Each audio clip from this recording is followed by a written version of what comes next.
അസ്സലാമു അബ്ദുല്ല കാസർഗോഡാണ്. സഹോദരന്മാരെ, നമ്മൾ ഇന്നലെ ഒരു പത്രം ഉദ്ഘാടനം 8ാം എഡിഷൻ ഉദ്ഘാടനം ചെയ്തു. അപ്പോൾ അത് ഞാൻ പറഞ്ഞിരുന്നു, നമ്മളെ പത്രവുമായിട്ട് ബന്ധപ്പെട്ട് കുറച്ച് ഞാൻ വേറെ സംസാരിക്കുമെന്ന്. സഹോദരന്മാരെ, നിങ്ങളൊന്ന് ശ്രദ്ധിച്ച് കേൾക്കണം. ഈ സുപ്രഭാതം പത്രം 2014 ഉദ്ഘാടനമാണ്. അതിൻ്റെ 8ാം എഡിഷനാണ് ഇന്നലെ ഗൾഫിൽ ഉദ്ഘാടനമായത്. ഈ അടുത്ത കാലത്തായിട്ട് നമ്മളെ പത്രവുമായിട്ട് ബന്ധപ്പെട്ട് ഒരുപാട് പ്രശ്നങ്ങളുണ്ട്. എന്താ പ്രശ്നം എന്ന് അറിയുമോ? കൂടുതലും പ്രശ്നം വന്നു വെച്ചാൽ ഈ സുപ്രഭാതം എന്ന് ഇറങ്ങിയിനോ അന്ന് മുതൽ ഈ ചന്ദ്രിക പത്രത്തിനും അടിയുണ്ട്, മുസ്ലിം ലീഗിൻ്റെ നേതാക്കന്മാർക്കും പ്രശ്നമുണ്ട്. ഇത് പെടുന്നതിന് പൊങ്ങി വന്നതൊന്നല്ല. 1-2 കാര്യങ്ങൾ അറിയിക്കാൻ വേണ്ടി തന്നെയാണ് ഞാൻ ഈ സന്ദർഭത്തിൽ ഈ സമയം ഉപയോഗിക്കുന്നത്.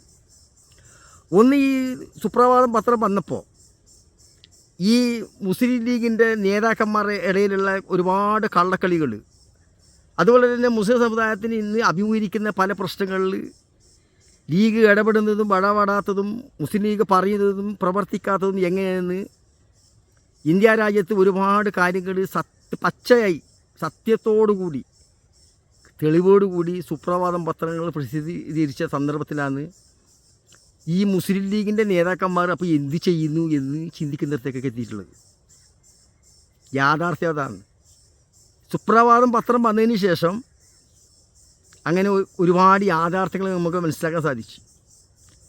മറ്റൊന്നെന്ന് വെച്ചെങ്കിൽ, സുപ്രഭാതം പത്രം ഉണ്ടാക്കുമ്പോൾ ആ പത്രത്തിന് ഹൈദരലി ശിഹാബ് തങ്ങൾ, അതുപോലെ തന്നെ മറ്റ് 1-2 മതപണ്ഡിതന്മാർ, അതിൽ 2-3 മരണപ്പെട്ടു പോയി തോന്നുന്നു. ഇങ്ങനെ ഒരുപാട് ആളുകളൊക്കെ കൂടി ജിഫ്രി തങ്ങളല്ല സുപ്രഭാതം പത്രം ഉണ്ടാക്കിയിട്ടുള്ളത്.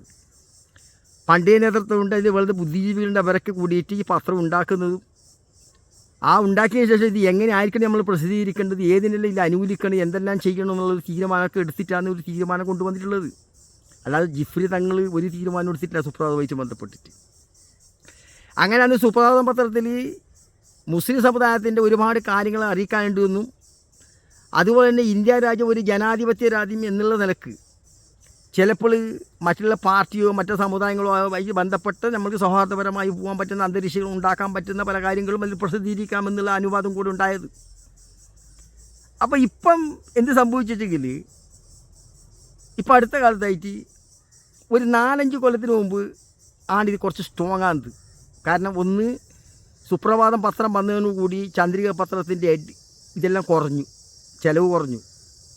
കാരണം 1934 മറ്റിയും തുടങ്ങിയത്, 42 മറ്റിയും കോഴിക്കോട് നിന്ന് എഡീഷൻ തുടങ്ങിയിട്ട് ഏകദേശം എൻ്റെ ഓർമ്മ ശരിയല്ല, എന്തായാലും ഒരു 80 വർഷത്തോളം ആവും ചന്ദ്രിക പത്രം ഉണ്ടായിട്ട് എന്നു വിചാരിക്കാം നമുക്ക്. ഈ 80 വർഷമായി ചന്ദ്രിക പത്രത്തിൻ്റെ പ്രസിദ്ധീകരണം എവിടെയൊക്കെ ഉണ്ട്, അത് എത്ര കോപ്പി അടിക്കുന്നതെന്ന് വിശദീകരിക്കാൻ പറ്റൂ ഇന്ന് ചന്ദ്രികൻ്റെ ഈ ലീഗിൻ്റെ നേതാക്കന്മാർക്ക്? 80 വർഷം പഴക്കമുള്ള ചന്ദ്രിക പത്രമാണ്. 10 കൊല്ലം ആകുമ്പോഴേക്ക് സുപ്രഭാതത്തിന് വളർന്നതിൻ്റെ 100-ൽ 1 അംശം പോലും ചന്ദ്രികയ്ക്ക് വളരാൻ പറ്റിയിട്ടില്ല എന്നതാണ് അതിൻ്റെ യാഥാർത്ഥ്യം. മാത്രമല്ല, ചന്ദ്രിക പത്രത്തിന് വലിയ അടിയും വന്ന് സുപ്രഭാതം വന്നതോടുകൂടി. ഒന്നത് കാരണം എന്തേ, സുപ്രഭാതം വന്നപ്പോൾ സുപ്രഭാതത്തിൽ സത്യപരമായിട്ടുള്ള പല കാര്യങ്ങളും മനസ്സിലാക്കാൻ സാധിച്ചു. ഈ നാടിൻ്റെ പല കാര്യങ്ങളും, സമുദായത്തിൻ്റെ പല പ്രശ്നങ്ങളും, അതുപോലെ തന്നെ മുസ്ലിങ്ങളെ സംരക്ഷിക്കുന്ന മുസ്ലിം ലീഗ് എന്നറിയുന്ന ഈ മുസ്ലിം ലീഗും എന്താണ് ചെയ്യുന്നതെന്ന് അതിൻ്റെ ഒരു തുടക്കമാണ്. ചുരുങ്ങിയത് ഒരു 5 കൊല്ലം മുമ്പ് എനിക്ക് സംശയമുണ്ട്. കാരണം ഞാനും കൂടെ പത്രം വിതരണം ചെയ്തുകൊണ്ടായിരുന്നു. സുപ്രഭാതം 3 കൊല്ലം ഞാൻ വിതരണം ചെയ്ത് പണി എനിക്ക് ഉണ്ടായിരുന്നു. ആ സന്ദർഭത്തിൽ ഒരു ലീഗിൻ്റെ നേതാവിൻ്റെ ഒരു വാർത്ത വന്നു സുപ്രഭാതം പത്രത്തിൽ. അപ്പം മറ്റുള്ള വേറെ പത്രക്കാരുണ്ടല്ലോ, അവർ ചോദിച്ചു, നിങ്ങളെ കൂട്ടുകക്ഷിയല്ലേ ലീഗ്, ഇപ്പം ലീഗിൻ്റെ നേതാവിൻ്റെ ഇങ്ങനത്തെ ഒരു പ്രശ്നം എങ്ങനെയാണ് നിങ്ങൾ സുപ്രഭാതത്തിൽ കൊടുത്തു എന്ന് ചോദിച്ചപ്പോൾ ജിഫ്രി മുത്തുക്കോയ തങ്ങൾ കൊടുത്ത മറുപടി ശരിക്കും കേൾക്കണം. ഇവിടെ പത്രമില്ലാത്തത് കൊണ്ടല്ല പത്രം ഉണ്ടാക്കി, നമ്മൾ വേറെ ഒരുപാട് പത്രങ്ങളുണ്ട്. സുപ്രഭാതം പത്രം ഉണ്ടാക്കുന്ന സന്ദർഭത്തിൽ ഞങ്ങൾ അതിനൊരു ആശയം വെച്ചിട്ടുണ്ട്: സത്യം എത്തിക്കുക, ജനങ്ങളിൽ സത്യാവസ്ഥ എത്തിക്കുക. അതിന് വേണ്ടിയാണ് പത്രം. പിന്നെ നമ്മുടെ സമുദായത്തിൻ്റെ പല കാര്യങ്ങളും അതിൽ കൈകാര്യം ചെയ്യാനുണ്ട്. അപ്പോൾ ഇപ്പോൾ ഈ നേതാവിൻ്റെ പേര് നമ്മൾ ഈ പത്രത്തിൽ കൊടുത്തിട്ടുണ്ടെങ്കിൽ അതറിയാൻ തന്നെയാണല്ലോ പിന്നെ ഓരോരോ ആളുകളുടെ കാര്യങ്ങളിൽ അറിയാനല്ലേ പത്രം ഉണ്ടാക്കിയിട്ടുള്ളത്. അപ്പോൾ പത്രത്തിൽ വരും എന്നുള്ള ഭയം ഉണ്ടെങ്കിൽ അന്ന് ജിഫ്രി മുത്തുക്കോയ തങ്ങൾ മറുപടി പറഞ്ഞാണ് ആ വാർത്തയായിട്ട് ബന്ധപ്പെട്ടിട്ട്. അത് ഇപ്പോഴും എന്തെന്ന് അന്വേഷിച്ചാൽ മനസ്സിലാവും എന്താ സംഭവം എന്നുള്ളത്. ലീഗിൻ്റെ നേതാവിൻ്റെ പ്രശ്നം സുപ്രഭാതത്തിൽ വന്നിട്ടുണ്ടെങ്കിൽ ആരതായാലും തിരക്കല്ല. ഇനി എൻ്റെ ആണ് ഒരു തെറ്റ് വന്നെങ്കിൽ എൻ്റെ കൊടുക്കണം പത്രത്തിൽ, സുപ്രഭാതത്തിൽ. അതിനാണല്ലോ പത്രം. അത് തങ്ങൾ പറഞ്ഞതാണെന്ന്. അപ്പം സത്യം അറിയിക്കാനാണ് പത്രം. അതുകൊണ്ട് കുറ്റം ചെയ്താൽ പത്രത്തിന് അറിയുമെന്ന് തോന്നുന്ന ഭയമുള്ള ആളുകൾ എന്ത് ചെയ്യണം? തെറ്റ് ചെയ്യാണ്ടിരിക്കണം. പത്രത്തിൽ വരും എന്നുള്ള ഭയം ഉണ്ടാവണം. അതവർ സൂക്ഷിക്കണം. ഇതാണ് അന്ന് തങ്ങൾ പറഞ്ഞ മറുപടി. അപ്പോൾ അന്ന് മുതൽ ഇന്ന് വരെയൊക്കെ എന്താ വെച്ചെങ്കിൽ ഈ സുപ്രഭാതം പത്രം ലീഗിൻ്റെ നേതാക്കന്മാർക്ക് കണ്ണിലത്തെ കരടായി മാറി. ഒരുപാട് പ്രശ്നങ്ങളുണ്ട്. ഒരുപാട് ലീഗിൻ്റെ പോരായ്മകൾ സുപ്രഭാതം വന്നതിന് ശേഷം മനസ്സിലാക്കാൻ സാധിച്ചിട്ടുണ്ട്. അത് മാത്രമല്ല, സുപ്രഭാതം പത്രം വന്നതിന് ശേഷം ഒരുപാട് ചന്ദ്രിക പത്രം വാങ്ങുന്നത് ഇല്ലാണ്ടായിട്ടുണ്ട്. എൻ്റെ നാട്, ഞാൻ ഉദ്മക്കാരനാണ്. ഉദുമയിൽ റസാഖ് മാസ്റ്റർ എന്നൊരു വ്യക്തി ഉണ്ടായിരുന്നു. ഞാൻ ഇതിനു മുമ്പ് വീഡിയോയിൽ പറഞ്ഞിട്ട് 26 കൊല്ലം ചന്ദ്രിക പത്രം പൈസ കൊടുത്ത് വാങ്ങി വായിച്ചവൻ ഞാൻ നിന്ന്. 26 കൊല്ലം ഉദുമയിൽ റസാഖ് മാസ്റ്ററെ അണ്ടറിൽ അന്ന് വരുന്ന പത്രം 400-500 കോപ്പി വരുന്നുണ്ടായിരുന്നു. ഇന്ന് അന്വേഷിച്ചാൽ മനസ്സിലാവും. അതിൻ്റെ രേഖയൊക്കെ ചിലപ്പം ലീഗിൻ്റെ ഓഫീസിലൊക്കെ ഉണ്ടാവുമല്ലോ, അല്ലെങ്കിൽ കോഴിക്കോട് അന്വേഷിച്ചാലും മനസ്സിലാവും. ഉദുമയിലേക്ക് എത്ര പത്രം ചന്ദ്രിക പോയിട്ടുണ്ടായിരുന്നു അന്വേഷിച്ചാൽ മനസ്സിലാവും. 400ഓളം കോപ്പി അല്ല, അതിനേക്കാൾ കൂടുതൽ കോപ്പി ഒന്നും ഉണ്ടായിരുന്നു റസാഖ് മാസ്റ്റർ ഏജൻ്റായിട്ടുള്ള സന്ദർഭത്തിൽ. ഇന്ന് ആ ഉദുമയിലേക്ക് വരുന്ന കോപ്പി എത്തിരുന്ന് ഒന്ന് ഈ ഉദുമ മണ്ഡലത്തിലുള്ള ആളോടൊന്ന് വെളിപ്പെടുത്താൻ പറയണം. ഇന്ന് ഒരു ചന്ദ്രിക പത്രം ഇവിടുന്ന് വായിച്ചാൽ പിന്നെ 1 കിലോമീറ്റർ അപ്പുറം ഒരു ചന്ദ്രിക പത്രം ഉണ്ട്. അതാണ് ഇന്നത്തെ ചന്ദ്രികൻ്റെ അവസ്ഥ. ചുരുക്കി പറഞ്ഞെങ്കിൽ ലീഗിൻ്റെ ഇന്നത്തെ നേതാക്കന്മാർ വിചാരിക്കുന്ന, അവരും വിചാരിക്കുന്ന മലപ്പുറമാണ് ലീഗ് എന്ന് പറഞ്ഞാൽ. ഇനി മലപ്പുറത്തുനിന്നായിരിക്കണം സമസ്തനെ നിയന്ത്രിക്കൽ, മലപ്പുറത്തുനിന്നായിരിക്കണം ഇനി കേരളത്തിനെ നിയന്ത്രിക്കൽ എന്നുള്ളടത്തേക്ക് എത്തിയിട്ടുണ്ട് ഇപ്പോൾ ലീഗിൻ്റെ നേതാക്കന്മാർ. അതാണ് ഇപ്പം മലപ്പുറത്ത് നിന്ന് മാത്രം. ഇപ്പോൾ ലീഗും മലപ്പുറം ലീഗായിട്ട് മാറും ചിലപ്പോൾ. ഇന്ത്യൻ യൂണിയൻ മുസ്ലിം ലീഗ് എന്ന് പറയുന്ന പതാക പോലും ഇല്ലാണ്ടാക്കിയല്ലോ. അപ്പോൾ ഇങ്ങനെ പത്രവുമായിട്ട് ബന്ധപ്പെട്ട് ഒരുപാട് അഭിപ്രായ ഭിന്നതകളുണ്ട് എന്നുള്ളതാണ്. അപ്പം ഈ സുപ്രഭാതം പത്രം തന്നെ വളരുന്നത് പോലും ഇഷ്ടമല്ല ലീഗിൻ്റെ നേതാക്കന്മാർക്കെന്ന് ഉറപ്പാണ്. കാരണം സാദിഖലി തങ്ങൾ സമസ്തയായിട്ട് ബന്ധപ്പെട്ട കാര്യമായി ബന്ധപ്പെട്ട ആളാണ്. മൂപ്പറന്തുകൊണ്ട് പോയില്ല. അവർ രാഷ്ട്രീയപരമായിട്ടൊരു അക്ഷത ഉണ്ടാകുന്ന ഇപ്പം കുറച്ചൊക്കെ കോൺഗ്രസ്സുകാർക്കുണ്ട്. കാരണം ഈ സമസ്തനെ പിളർക്കണം, സമസ്തനെ ഇല്ലാണ്ടാക്കണം, ദീനി സ്ഥാപനങ്ങൾ ഇല്ലാണ്ടാക്കണം. കോൺഗ്രസ് തന്നെയല്ലോ ഈ ഇന്ത്യയിലുള്ള എല്ലാ വർഗീയകലാപത്തിൻ്റെ കാരണക്കാർ മുൻകാലങ്ങളിൽ. അവരെവിടെയാണ് മുസ്ലിങ്ങളെ സംരക്ഷിച്ചിട്ടുള്ളത്?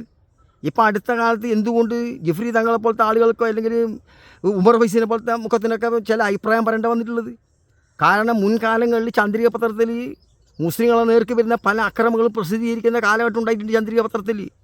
ഇന്നിപ്പോൾ അടുത്ത കാലത്ത് ഒരു 5 കൊല്ലം ഇപ്പുറമുള്ള ദേശാഭിമാനി പത്രം എടുത്ത് നോക്കിയാൽ നമുക്ക് കാണാം. ദേശാഭിമാനിയിൽ പണ്ട് ചന്ദ്രികയിൽ വന്നുകൊണ്ട് മുസ്ലിങ്ങളെ ആക്രമിക്കുന്ന എല്ലാ ആക്രമണത്തിൻ്റെ വാർത്തയുള്ളത് ഇപ്പം ദേശാഭിമാനി പത്രത്തിൽ. ഇപ്പം ഈ മോഡി വന്നതിന് ശേഷം ഇപ്പോൾ ചുരുങ്ങിയത് 5 കൊല്ലത്തിനുള്ളിൽ വന്ന എല്ലാ ആക്രമണത്തിൻ്റെ സ്ഥലത്തേക്ക് ഓടിപ്പോയത് ബൃന്ദാകാരാട്ടും സീതാറാം യെച്ചൂരിനെ പോലത്തെ ആളുകളൊക്കെ. ഇതൊക്കെ ചില നല്ല കാര്യങ്ങൾ കണ്ടതുകൊണ്ടാണ് ചിലപ്പോൾ ഇവർക്കൊക്കെ പറയേണ്ട വന്നത്. കാരണം ഇവരൊക്കെ ഇങ്ങനെ മുസ്ലിങ്ങളെ സംരക്ഷിക്കാൻ വേണ്ടി ഓടിച്ചാടുന്നുണ്ട്. എവിടെയാണ് കോൺഗ്രസ് പ്രവർത്തിക്കുന്നതെന്ന് പറഞ്ഞാൽ, എവിടെയാണ് കോൺഗ്രസ് ഇപ്പോൾ ഈ 10 കൊല്ലത്തിന് ശേഷം എൻ്റെ മുസ്ലിം ലീഗിൻ്റെ പ്രവർത്തകർ എന്ന് പറഞ്ഞാൽ എൻ്റെ മുസ്ലിം സഹോദരന്മാരോട് എനിക്ക് പറയുന്നത്, നിങ്ങൾക്ക് കാണിച്ചു തരാൻ പറ്റുമോ ഈ 10 കൊല്ലത്തിന് ശേഷം മൂടി വന്നിട്ട് ഇവിടെ മുസ്ലിങ്ങളെ നേർക്ക് കഴിച്ചു വിട്ട അക്രമവാസന എന്തെന്ന് നിങ്ങൾ മനസ്സിലായിട്ടില്ലേ? നമ്മളെല്ലാം കണ്ടതല്ലേ. ഏതിനെയാണ് ഈ കോൺഗ്രസും ലീഗും കൂടി ചായിട്ട് പ്രവർത്തിച്ച് പരാജയപ്പെടുത്തി എത്ര കാണിക്കാൻ പറ്റുമോ? ഇന്നും ഇലക്ഷൻ വരുമ്പം വന്നിട്ട് കൈ കാണിച്ചിട്ട് ഇതാണ് നമ്മൾ ചിഹ്നം എന്ന് പറയുന്നതല്ലാണ്ട് വേറെ ഏത് പ്രവർത്തനം ഇവരിലുള്ളത്? അപ്പം ഇവരെ സംബന്ധിച്ചിടത്തോളം, ലീഗിൻ്റെ നേതാക്കന്മാരെ സംബന്ധിച്ചിടത്തോളം ഇപ്പോഴത്തെ അവസ്ഥ എന്ന് വെച്ചെങ്കിൽ സമസ്തയെ വരുതി വരുത്തുക. എൻ്റെ സമസ്ത ലീഗ് എന്ത് പറയുന്നു അതുമാതിരി സമസ്ത പ്രവർത്തിക്കണം എന്നുള്ള ചിന്താഗതിയിലാണ് ഓർവ് എന്നുള്ളത്. തങ്ങൾ പറയുന്നതെന്ന് വെച്ചെങ്കിൽ സമസ്തയായിട്ട് ദീനുമായിട്ട് ബന്ധപ്പെട്ട ബാക്കപ്പ് മാറ്റി പറയാൻ പറ്റുന്നില്ല രാഷ്ട്രീയക്കാരെ പോലെ. അതുകൊണ്ട് രാഷ്ട്രീയക്കാരായിട്ട് അത് രാഷ്ട്രീയക്കാർ നടത്തിക്കൊള്ളൂ. സമസ്തൻ്റെ പണിയെടുത്തോളൂ എന്നല്ലാതെ കണ്ട് തങ്ങൾ എവിടെയാണ് ലീഗിനെതിരായിട്ട് പ്രവർത്തിച്ചു. ചില അഭിപ്രായങ്ങൾ ചില സന്ദർഭത്തിനനുസരിച്ച് പറഞ്ഞു എന്നല്ലാതെ കണ്ട് തങ്ങൾ എവിടെയെങ്കിലും മാർക്സിസ്റ്റുകാർക്ക് വോട്ട് കൊടുക്കാൻ പറഞ്ഞു, അല്ലെങ്കിൽ AP ഉസ്താദാരെങ്കിലും വോട്ട് കൊടുക്കാൻ പറഞ്ഞു. ചില ഇന്ന് മുസ്ലിം സമുദായത്തിന് നേർക്ക് വരുന്ന പ്രശ്നങ്ങളെ അഭിമുഖീകരിക്കുന്നതിൽ ശ്രദ്ധ ചെലുത്തുന്നത് മാർക്സിസ്റ്റ് പാർട്ടിൻ്റെ ആളുകളായതുകൊണ്ട് അതുമായിട്ട് ബന്ധപ്പെട്ട് സംസാരിച്ചു എന്നല്ലാതെ കണ്ട് മുസ്ലിങ്ങൾ സംരക്ഷകർ എന്ന് പറയുന്ന ലീഗുകാരെവിടെ? ഏതാണ് ഇവർ എതിർക്കുന്നുള്ളത്? ഏതിനു വേണ്ടിയാണ് ഇവർ പ്രവർത്തിക്കുന്നുള്ളത്? അല്ല വേണ്ട, അടുത്ത കാലത്ത് ഈ മുസ്ലിം ലീഗ് മുസ്ലിം സമുദായത്തിൽ ഒരു 10 കൊല്ലത്തിനിപ്പുറം ചെയ്ത് ഒരു നേട്ടം നിങ്ങൾക്ക് കാണിച്ചു തരാൻ പറ്റുമോ? ഏതെങ്കിലും ഒരു നേട്ടം കാണിച്ചു തന്നാൽ മതി. എന്താണ് മുസ്ലിം ലീഗ് ചെയ്തിട്ടുള്ളത്? കാണിച്ചു തരാൻ പറ്റുമോ നിങ്ങൾക്ക്? എൻ്റെ മുസ്ലിം സമുദായത്തിൽപ്പെട്ട മുസ്ലിം ലീഗിൻ്റെ പ്രവർത്തകർ എന്ന് പറയുന്ന ആളും പറയേണ്ടത് ചിന്തിക്കേണ്ട കാര്യം. അപ്പം ഇവരെ സംബന്ധിച്ചിടത്തോളം സുപ്രഭാതം പത്രം പല രൂപത്തിലും ഒരു വെല്ലുവിളിയാണ്. അതിനെ തകർക്കണമെന്നുള്ള വിശ്വാസം കൊണ്ട് തന്നെയാണ് ഇന്നലെ പങ്കെടുക്കാണ്ട് അവർ നിന്നതും. യാഥാർത്ഥ്യം അതാണ്. പക്ഷെ അവരെ കണക്കൂട്ടലൊക്കെ തെറ്റി. അവർക്ക് ഇവിടെയല്ല തെറ്റുന്നുള്ളത്, ഇനി ഇവിടെ നിന്ന് 2026 ഇലക്ഷനിൽ പോലും ഇതുവരെ ബാധിക്കും. ഇവർക്കിത് പ്രശ്നമാവും. ഇത് ഷാദിഖലി തങ്ങളും കുഞ്ഞാലിക്കുട്ടി പോലും തെറ്റുനിർത്തലേക്ക് എത്തും. സമസ്തനെ തകർക്കാൻ വേണ്ടി നടക്കുന്ന ലീഗിൻ്റെ നേതാക്കന്മാരോട് നമുക്ക് പറയാനുള്ളത്, നിങ്ങൾ അറിയാതെ തന്നെ ഓരോന്ന് അറിയാതെ തെറിച്ചു പോകും ലീഗെന്ന് സംശയം വേണ്ട. തെറ്റുകുട്ടണമെങ്കിൽ ഇതുകൊണ്ട് ക്ഷമിക്കണം. അടുത്ത വീട്ടിൽ കാണുന്നവർക്ക് എല്ലാവർക്കും അസ്സലാമു അലൈക്കും. ജയ് ഹിന്ദ്.